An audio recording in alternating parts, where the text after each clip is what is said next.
గతంలో తెలుగు వారికి మద్దతు ఇచ్చారా? వెంకయ్యనాయుడు బాలయోగిల విషయంలో మీరేం చేశారు? రేవంత్ రెడ్డి కేంద్ర మంత్రి కిషన్ రెడ్డి ప్రశ్న.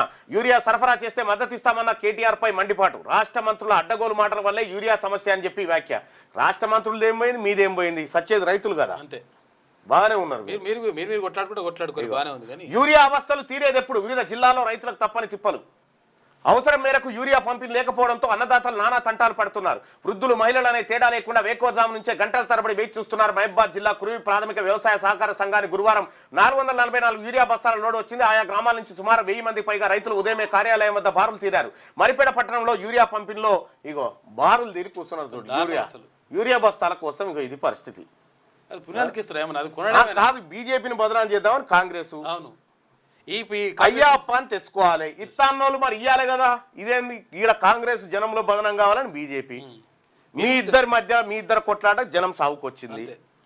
గట్టిగా యూరియా సరఫరాలో ఇబ్బందులు నిజమే. రామగుండం ఎఫ్సిఐలో సాంకేతిక లోపంతో ఉత్పత్తికి ఆటంకాలని చెప్పి కిషన్ రెడ్డి. త్వరలో రాష్ట్రానికి 50,000 టన్నులు పంపుతాం. కాంగ్రెస్ ఒత్తిడితో కాదు, బాధ్యతగా ఇస్తున్నాం. యూరియాతో కేటీఆర్కి ఏం సంబంధం? చిన్నపిల్లల ఆటలు ఆడొద్దని మండిపాటు అంటూ ఒక వార్త. యూరియాతో కేటీఆర్కి సంబంధం లేదు, కాంగ్రెస్ పార్టీకి మీకే సంబంధం. మరి మీ ఇద్దరిట్లలో దొంగ ఎవడో చెప్పురి.